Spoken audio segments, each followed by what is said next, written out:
네, 지금 우크라이나가 일촉즉발의 상황입니다. 위치를 지도를 통해서 설명드리겠습니다. 우크라이나는 흑해 연안에 자리 잡은 동유럽 국가인데요. 지금 우리나라를 붉은색으로 표시를 해봤는데 우리나라 비교를 해봤을 때 면적이 3배 정도 되는 꽤 큰 규모입니다. 러시아의 서쪽에 자리 잡고 있고요. 그리고 유럽을 기준으로는 유럽의 동쪽에 자리 잡고 있는 국가입니다. 그리고 위아래로 보면요. 위아래로는 소련에서 독립한 국가들 사이에 위치해 있습니다. 이렇게 러시아와 유럽 사이에 끼어서 수백 년간 외세의 지배를 받았고요. 20세기에는 소비에트 연방, 소련에 소속이 돼 있다가 1991년이죠. 소련이 붕괴되면서 독립을 하게 됐습니다. 이 같은 아픈 역사의 영향 때문에 동부와 서부로 좀 나뉘어서 봐야 될 것 같은데요. 먼저 서부를 보면요. 반러, 그리고 민족주의, 친유럽 성향이라고 할 수 있고요. 그리고 이주한 러시아인들이 많이 사는 동부 같은 경우에는 친러 성향이 확고하다고 합니다. 우크라이나 전체적으로 인구 구성을 좀 보면요. 친러 성향을 보이는 러시아계보다는 우크라이나계, 그러니까 반러 세력이 더 많습니다. 우크라이나계가 67.5%를 차지하고 있습니다. 이 같은 친러와 반러, 양측의 갈등이 표면화된 것이 EU 유럽연합 가입 문제였습니다. 야누코비치 전 대통령이 푸틴의 압력으로 EU 가입을 유보하자 대규모 시위가 벌어졌고요. 결국에는 야누코비치 대통령이 실각을 하게 됐습니다. 이 불똥이 어디로 튀었을까요? 네, 지금 오렌지색으로 표시를 해봤는데요. 이 불똥이 우크라이나 관할 지역이죠. 남부에 있는 크림 자치공화국으로 튀었습니다. 이 크림반도는 어떤 곳이냐면요.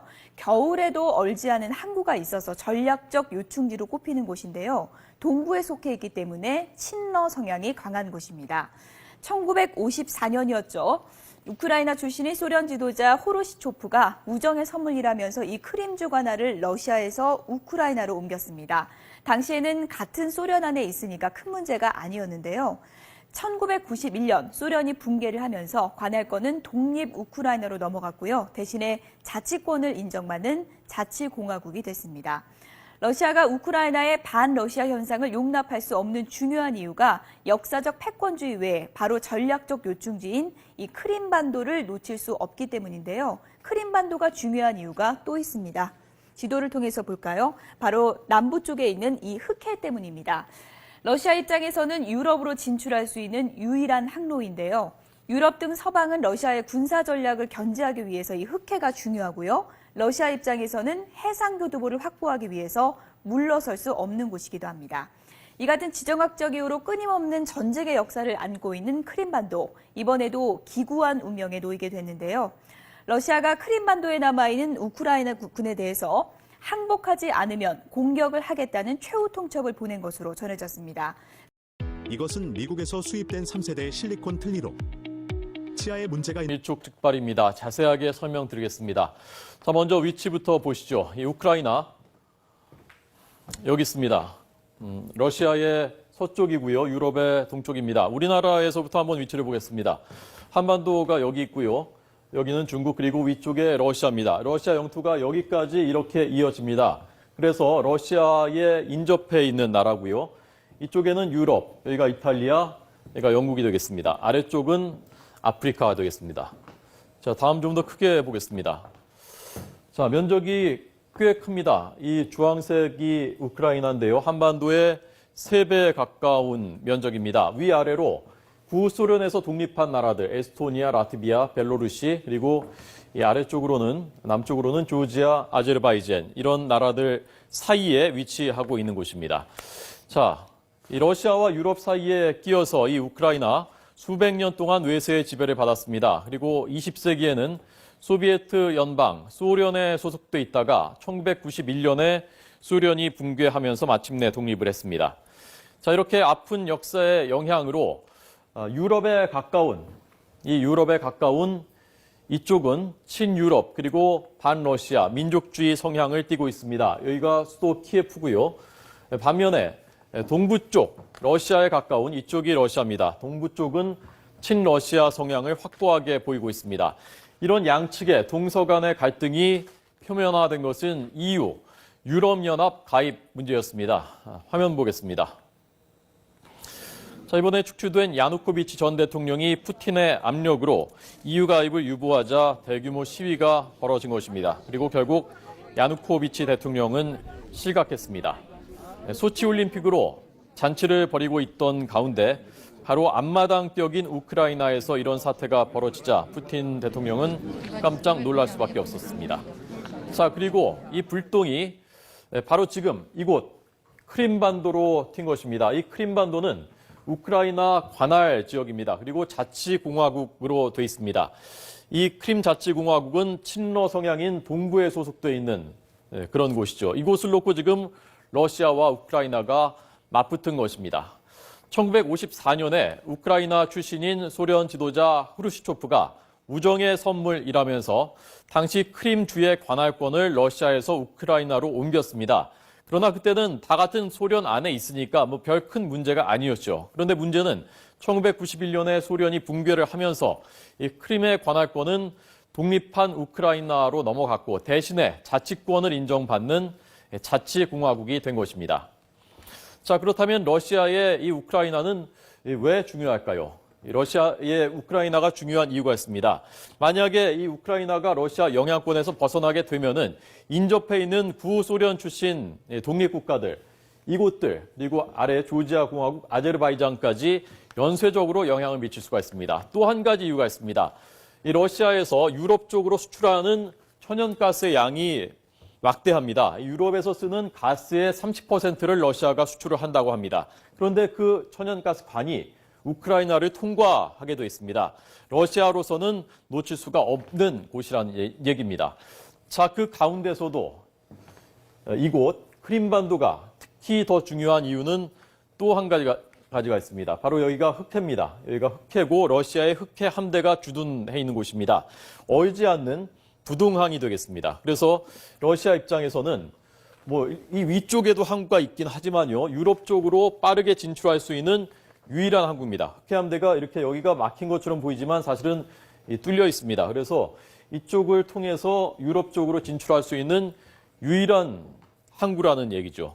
이런 요충지이기 때문에 1853년에는 나이팅게일이 활약을 해서 더 유명해졌던 바로 크림 전쟁이 이곳에서 발발을 했었던 곳이고 또 2차 세계대전 때도 소련과 독일이 이곳을 놓고 무려 4만 5천 명의 희생자를 내면서 격돌했던 바로 이곳이 크림반도인 것입니다. 새로운 길을 열어가는 당신으로부터 오픈로드 SUV. 자치공화국 의회가 현지 시각으로 6일 러시아 합병을 결의하고 또 찬반 주민투표 일정을 잡았습니다. 자, 이로써 외교적 해결책이 모색돼 왔던 우크라이나, 정확하게 말하면 크림반도에 다시 긴장이 고조되고 있는데요. 국립외교원의 고재남 교수와 함께 크림반도 갈등의 배경 그리고 현재 상황을 진단하는 시간 갖도록 하겠습니다. 어서 오십시오. 예.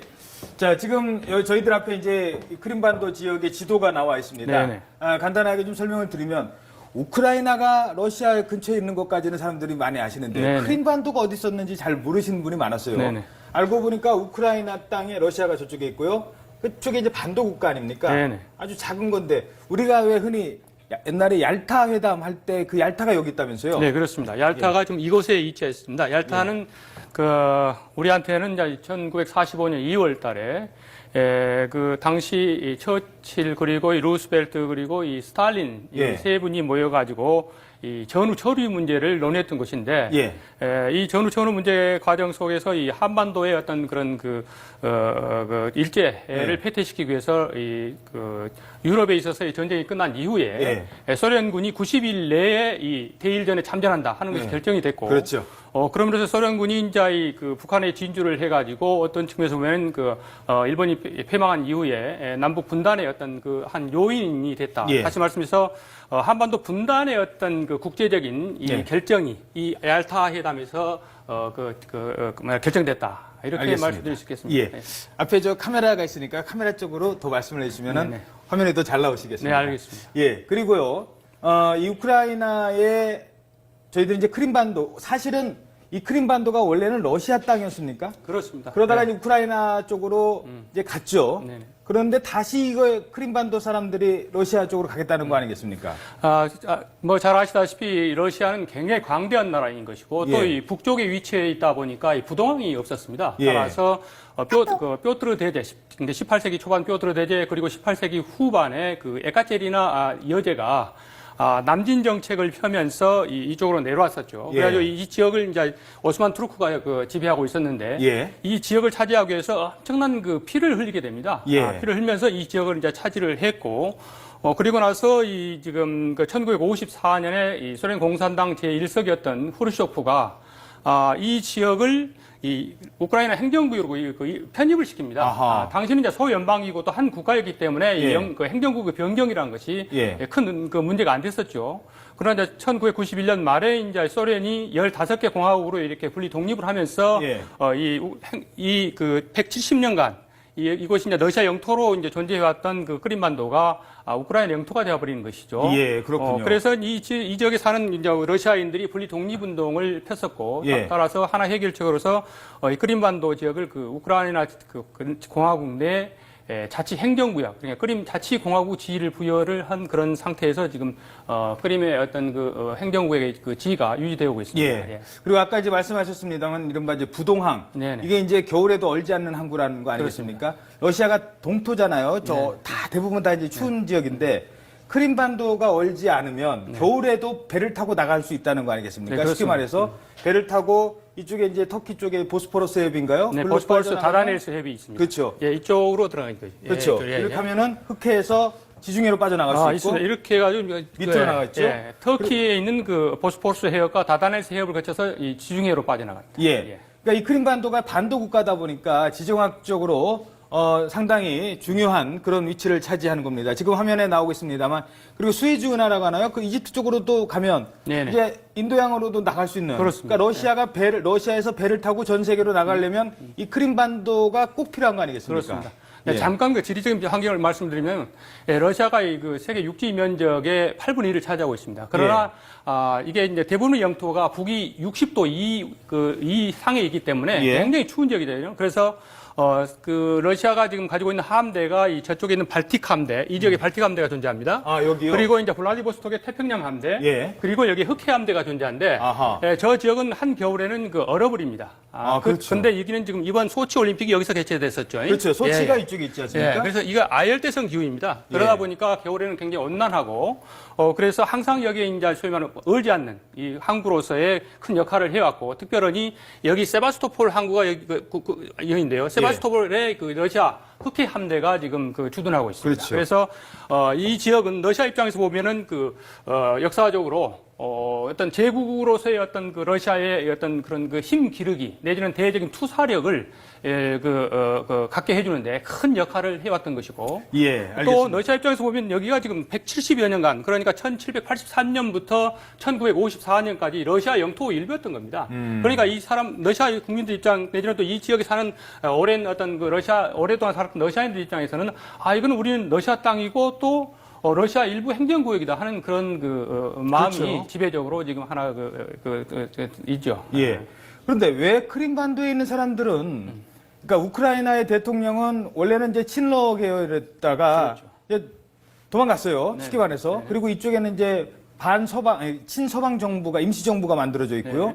그러면 크림반도 사람들도 우크라이나라고 생각한다면 같은 생각을 가져야 되는데 왜 크림반도에 있는 사람들은 우리 러시아로 가고 싶다라고 얘기를 하는 걸까요? 지금 여기 강이 표시가 안 되어 있습니다만 드네프르 강이라고 이렇게 동서로 이렇게 남북으로 드네프르 이렇게 있습니다. 강이요. 드네프르 예. 강. 그리고 여기 보면 이제 키예프가 있지 않습니까? 예, 키예프. 수도인 키예프가 있는데 역사적으로 봐서 이 지역은 러시아인들이 많이 이제 이렇게 흘러 들어와서 살고 있고 예. 또 이 소련 시대 때 이 지역을 공업지대화했습니다. 그 돈바스 유전이 도네츠크 그 공단이 이런 게 이쪽에요? 예, 그렇습니다. 그래서 이제 지리적인 위치 때문에 러시아인들이 많이 들어와 살고 있고 러시아와 어떤 그 경제적인 관계랄지 기타 어떤 그 협력 관계가 굉장히 오랫동안 구축되어 온 그런 상황이고 이 지역은 이게 갈리시아 지역입니다. 이쪽이 갈리시아 지역이고 여기가 지금 폴란드지 않습니까? 폴란드죠. 예, 여기 갈리시아 지역은 원래 폴란드 땅이었습니다. 근데 1939년에 그게 스탈린 시대 때죠. 독소 밀약에 의해서 이 지역을 우크라이나 영토로 이제 편입을 했던 것이죠. 아하. 그러다 보니까 이 지역은 종교적으로도 보면은 여기 우크라이나는 정교를 믿습니다. 그리스 정도요?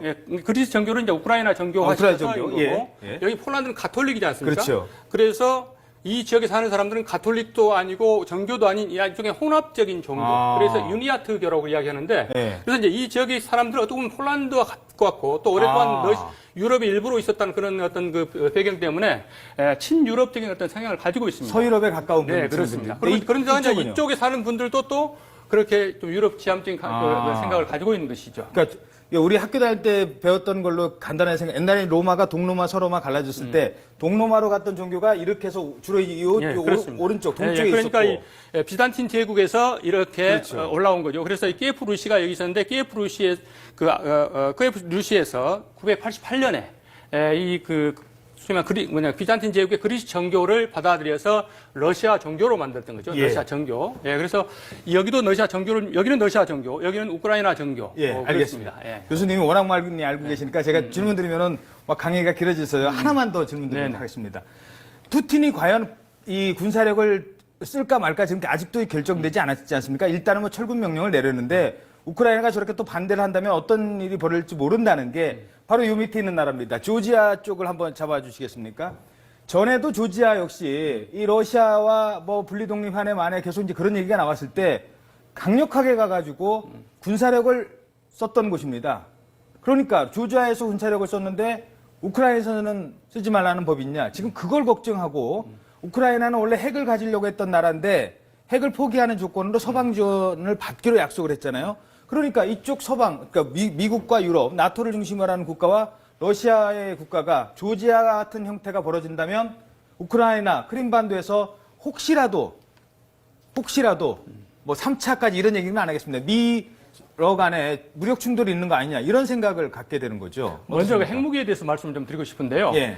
소련 시대 때 핵무기는 어디에 배치되어 있었냐면 이 벨라루스, 우크라이나, 그리고 이 카자흐스탄 여기 있습니다. 예. 그러니까 러시아와 이 4개 국가의 주로 핵무기, 이제 전략 핵무기들이 배치가 돼 있었고, 예. 물론 전술 핵무기도 이런 데 배치가 돼 있지만 전술 핵무기가 규모가 적으니까 예. 옮길 수 있지만 전략 핵무기라는 것은 큰 장거리 미사일이 장착이 돼 있지 않습니까? 그렇죠. 그래서 이렇게 소련이 갑자기 망하니까 갑자기 벨로루시, 우크라이나, 카자흐스탄이 지금 추가적인 핵 보유국이 됐던 겁니다. 그래서 이제 미국 입장에서는 또 러시아 입장에서는 이건 핵 확산을 초래하는 것이기 때문에 이제 이 소위 말하면 핵을 이 러시아만이 핵무기가 갖는 그런 협정 내지는 의정서를 체결해요. 그래가지고 핵을 다 가져오게 합니다. 그래서 그때 이제 벨로루시아하고 카자흐스탄은 빨리 그냥 핵을 포기하겠다 선언을 했습니다만은 우크라이나는 이렇게 러시아로부터 위협에 이제 안보 위협을 우려를 해가지고 좀 머뭇거렸었고 그러다 보니까 이제 이 달개기 시작한 게 바로 이제 1994년 부다페스트 의정서를 체결을 해가지고 그 안전을 보장하고 영토의 통합성을 보장해주겠다 또 경제 지원도 하겠다 그렇게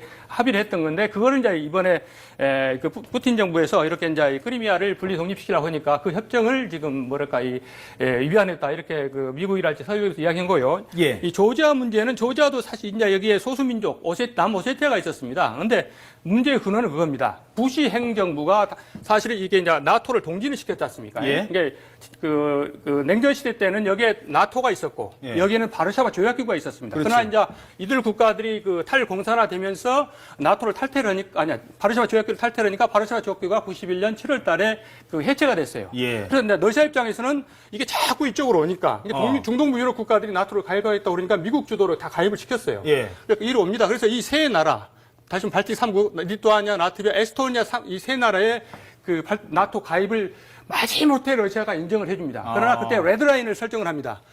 여기는 더 이상 안 된다. 안 된다. 그러니까 여기 넘어가 지금 우크라이나도 있고 여기도 있는데 그렇군요. 부시 행정부 입장에서는 이 두 나라를 나토를 가입시켜가지고 러시아를 이렇게 견제를 하려고 했던 것이죠. 예. 그리고 우리가 이제 흑해가 여기 돼 있습니다만은 지금 만약에 우크라이나하고 이 조지아가 그 나토를 가입하게 되면 러시아만이 피나토 가입국입니다. 이 말씀드려서 이쪽에서요? 그렇습니다. 그렇죠. 여기에 루마니아, 불가리아, 터키, 그렇죠. 그리고 이제 조지아, 그리고 이제 우크라이나 그러면은 완전히 러시아만 홀로 그렇죠. 뚝 떨어져 있는. 그래서 러시아가 이게 레드라인을 설정을 해가지고 절대 이 동지역은 나토 가입이 안 된다. 그런데 이제 여기를 나토 가입을 추진했던 거죠. 예. 그런 알겠습니다. 사이에 이 친구가 이제 이거 그때 사카시빌리 그렇죠. 그 대통령께서 이게 남오세티아를 군사적으로 공격하니까 그냥 예. 대바다 쳐가지고 예. 전쟁이 일어났던 건데 우크라이나도 사실 그런 상황입니다. 알겠습니다. 교수님, 그리고 제가 그냥 한 30초만 드리겠습니다. 네. 러시아에서 가스가 생산되잖아요. 그렇죠. 천연가스가. 이 서유럽으로 갈 때 대부분의 가스관이 다 일로 통과된답니다. 우크라이나 지역을 통해서. 미국은 뭐 셰일가스를 더 이제 판매를 하고 그러려면 여기를 뭐 차단해야 된다. 이런 얘기도 있는데. 그러니까 소련 시대 때는 사실 이게 이제 유럽에다 그 가스를 팔았었습니까? 또 예. 그리고 이제 석유도 팔고. 예. 근데 그러다 보니까 대부분 이쪽으로 가게 됐습니다. 그래서 예. 지금 유럽이 대러 가스 의존도가 30%가 되는데 15% 정도가 이렇게 지나가고요. 15% 정도는 지금 여기서 말입니다. 여기에서 이렇게 터키로도 거쳐가고. 예. 그게 사우스 스트림이라고 하는데요. 예. 그리고 여기 이제 노스 스트림을 건설했습니다. 이게 이제 그 지난 우크라이나 문제 생겨가지고 저기에 있는 상트페테르부르크 쪽에서 이 독일로 바로 연결시키는. 예. 그래서 한 15% 정도 가스가 가고 예. 또 석유가 이렇게 쭉 가는 그런 상황인데 지금 미국에서 이제 그 셰일가스 혁명이 일어났지 않습니까? 예. 셰일가스 혁명은 어떤 의미를 갖냐면은 미국의 그 대중동 에너지 의존도를 줄이는 어떤 결과를 가져오고 이게 그 중동인 지역에 특히 카타르 이런 데서 이제 에너지가 남으니까 그거를 유럽에서 예. 지금 그 수입하면서 유럽 국가들의 대러 에너지 의존도가 감소하는 예. 그런 어떤 지금 경향을 보이고 있습니다. 알겠습니다. 네, 더 듣고 싶은데요. 강의 시간 끝났다고 합니다. 곧 마치던 고재남 교수와 함께 우크라이나 사태 살펴봤습니다. 오늘 말씀